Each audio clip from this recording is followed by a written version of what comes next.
So today I will start the next unit, unit 14, that is chemical effects of electric current, unit 14.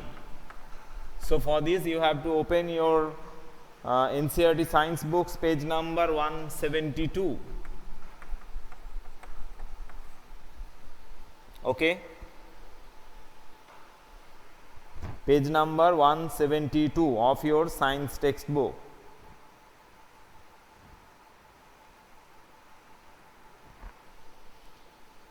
Okay, now first of all, context is that chemical effects of electric current. This is the title of that chapter. Now first of all, what is electric current? We know, everyone knows it, and it is a type of energy, kinds of energy, and for this we are able to lightening the bulb or the revolving of fan or industry, etc. So it is a huge applicability in the civilization. Now come to the specific area, that is what is the chemical changes is there, if any chemical changes is there, if electricity is passed through any substances. If the substance may be any solid, it may be the liquid. Okay, so and also gases. Now this here we will particularly discuss about the chemical effects which is due to which there is a change by the any change in the substances, that means the liquid, the metals, that is the solid, etc. So in this chapter we will discuss that any changes are there if electricity is passed through the substances. Basically here the liquid are taken into consideration. Now follow the page number 172. There at the lower half,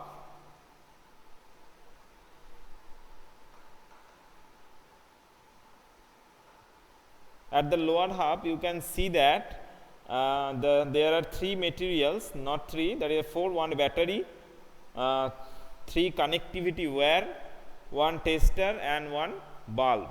Okay.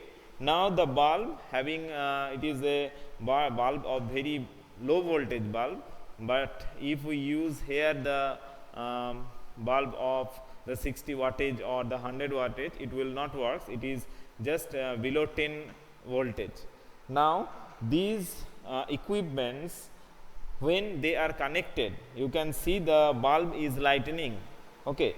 Now first of all, from the battery is a source of energy, and basically it produces the electricity. What type of electricity it produces? It produces DC electricity, that means direct current. Here no alternating current is there, but the electricity coming in the board is called the alternating current because they are changing. Okay. Now here is battery is a source of DC current. Now another one is that it is a tester is taken. Now what is the role of tester? Now you can see that there is the two part. One is you can see the metallic part, and another one is the plastic part or non-conductive part. So first of all I will classify them as that the matter that is conductive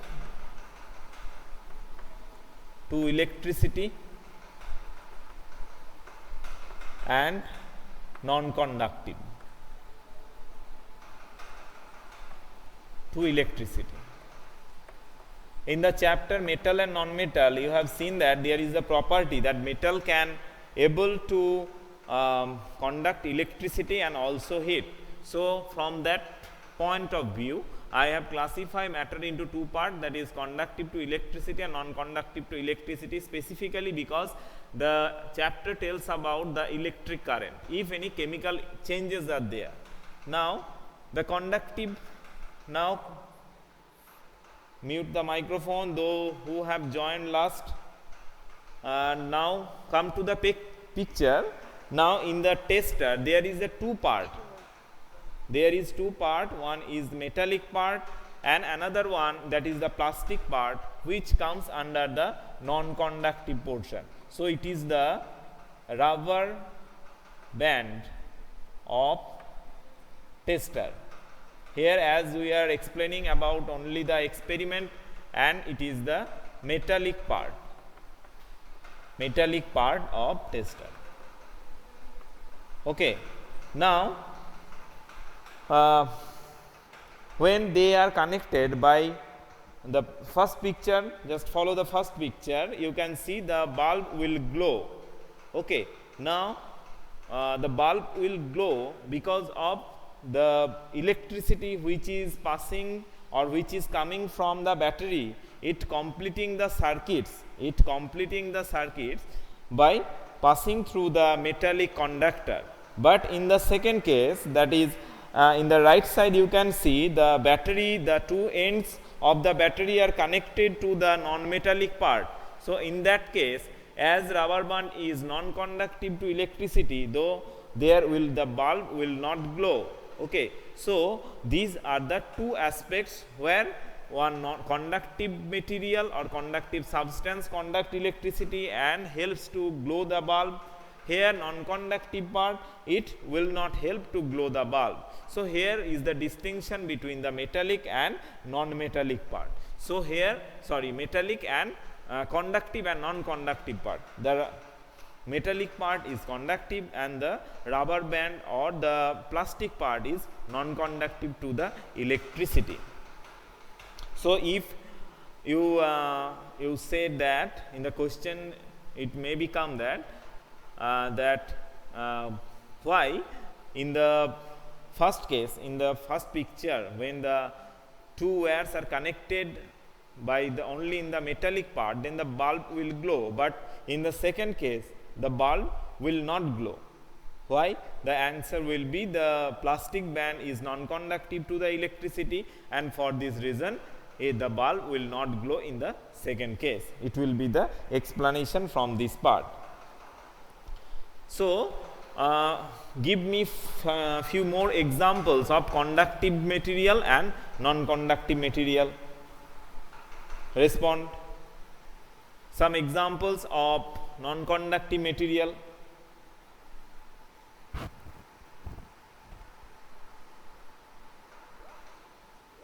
Iron rod, conductive graphite, yes.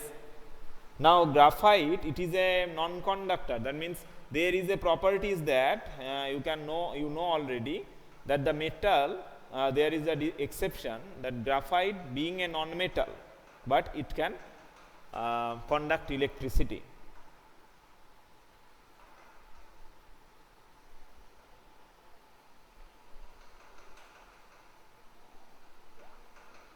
Iron nail, yes, it is conductive. Graphite is conductive. Now few more examples of non-conductive material.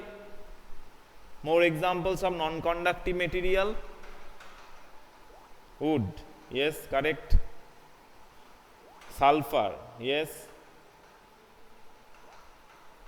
Paper, also correct. Plastic, also correct, yes. So these are that wood, plastic, paper, these are the examples of non-conductive, and the metal etc. Is called as conductor. So these are the two distinctions about in the material with respect to the flow of electricity.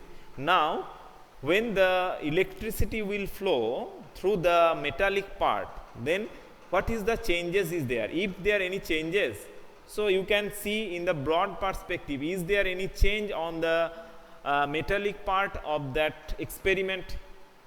Yes, copper, aluminium, also it is correct, Trijit. So is there will be any change when the circuit is connected? Any physical change, Chandranath? That means the heat effect or etc. Is there any such effect? Yes. Heat effect will be there because the substance will be heated. So you can see that when the fan is revolving just for 10 minutes, then you can see the coil of the fan will be heated. So this is the heat effect. Okay, so as electricity is passing through that, the yes, heat effect or sometime magnetic effect also, yes, it is also correct. Now heat effect is there. Okay, so as the heat effect is there, magnetic effect you can see in the case of electromagnet. Here magnetic field is generated due to the electricity. Electromagnet is an example of where the electricity is converted to the magnetic energy. That means electric energy is converted to the magnetic energy. Okay, so heat effect will be there.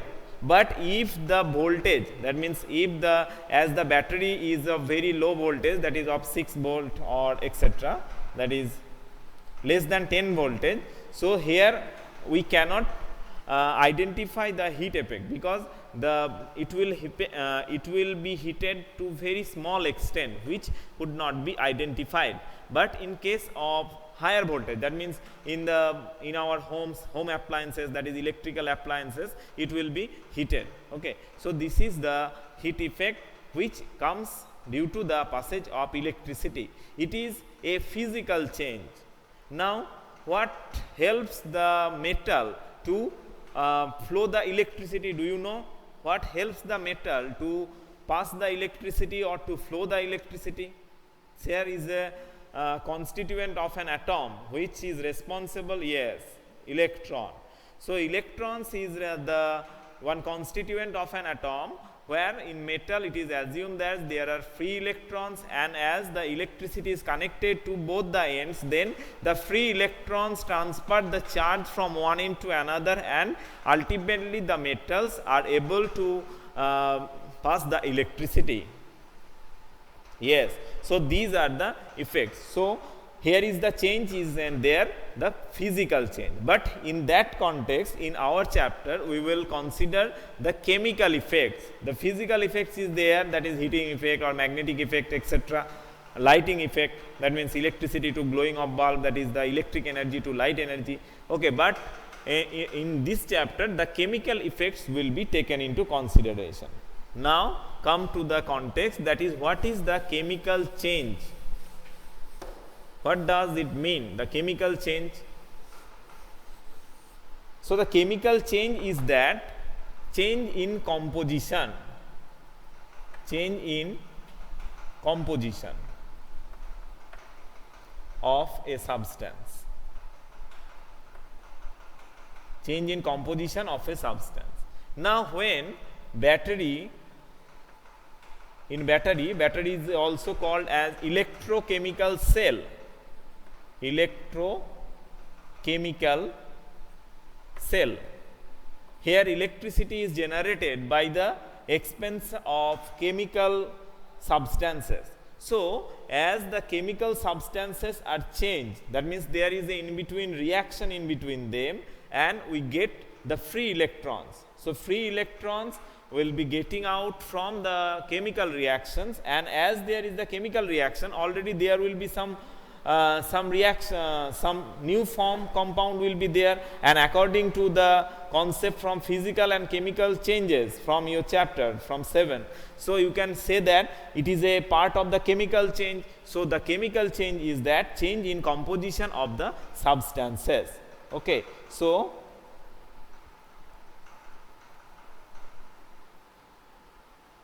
no, here is the, it may be excited in the atomic level, but protons and neutrons, because protons may be excited, but they cannot get liberated from the periphery of the nucleus, because they are in the core, just like the sun. As sun, if the sun will be excluded from the universe, from the solar system, then what will happen? The overall system will collapse. So in that way, proton will not be excluded from the atomic structure. Now this is the battery. Here chemical energy is in place of chemical energy we will get electrical energy. So it is a change in the composition of the substances. What are the substances which is used to make the battery? So these are the substances are react in between them to produce the free electrons, which is the source of the electron or electricity. So this is the effect. Now coming to the text. Now you can see that there is an activity 14.1. I am reading that part. Join the free ends of the tester together for a moment. Okay, this completes the circuit of the tester and the bulb should glow. However, if the bulb does not glow, what should be the reason? If the bulb does not glow, that the battery may be used, there is no charge.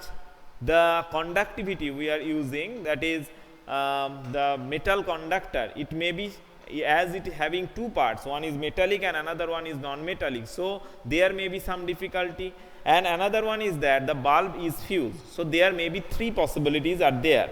Now we have to change one by one. That means if the battery is correct, so for this we have to direct connect the bulb with the battery. If the bulb will glow and then the battery is okay and the bulb is okay, and the rest portion is that the tester. So the problem is there, that means as the tester having two part, one is conductive part and another one is non-conductive part. So just follow the two pictures on the page number 172 and also see the circuit, how they are joined. Okay. And with respect to this, I am continuing with that. Can you think the possible reasons? Is it possible that the connection are loose? It may be also. Or the bulb is fused? It also may be. Or your cells are used up? It also may be. Check that all the connections are tight. If they are, then replace the bulb with another bulb. Now test if the tester is working or not. If it is still not working, then replace the cells with the fresh cells. So by doing one by one, that is changing the condition one by one, we will be able to do the experiment. Now come to the next part, that is activity for 14.2.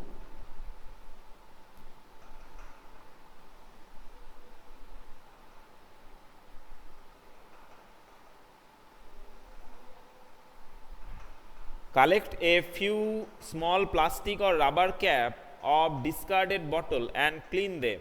Pour 1 teaspoon of lemon juice or vinegar in one cap. Bring your tester over this cap and let the ends of the tester dip into the lemon juice or vinegar as shown in the figure 14.2. Take care that the ends are not more than 1 centimeter apart, but at the same time do not touch each other. Does the bulb of the tester glow? Does lemon juice or vinegar conduct electricity?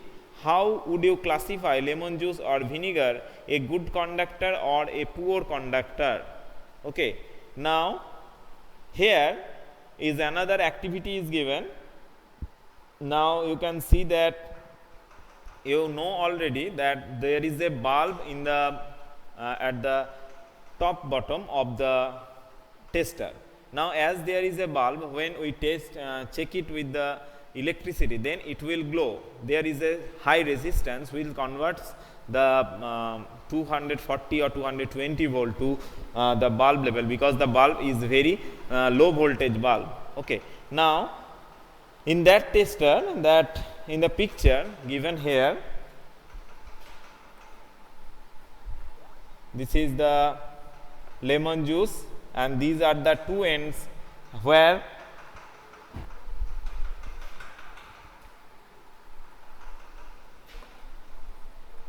this is the symbol of the battery. This is the positive pole and this is the negative pole, and there is the bulb.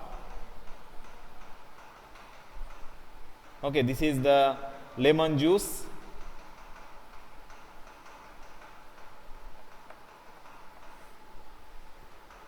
Okay. Now coming to that, is the bulb will glow in that picture? Yes, the bulb will glow. Because what is the reason? Because lemon juice is actually a solution of an acid. A solution of an acid is the lemon juice.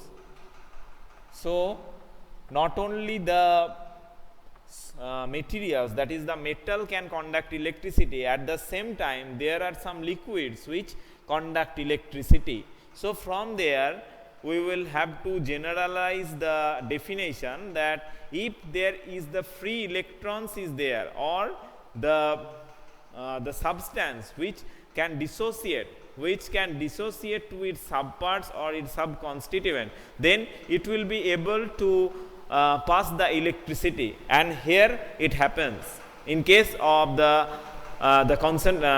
solution of an acid, or the solution of a base, or the solution of a salt. So these are called as electrolyte.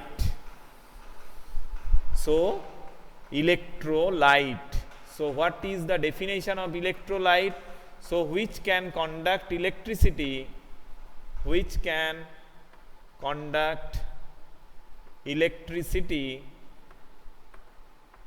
in aqueous solution or in water. In aqueous solution. So what is the definition of electrolyte? A substance which conduct electricity in aqueous medium.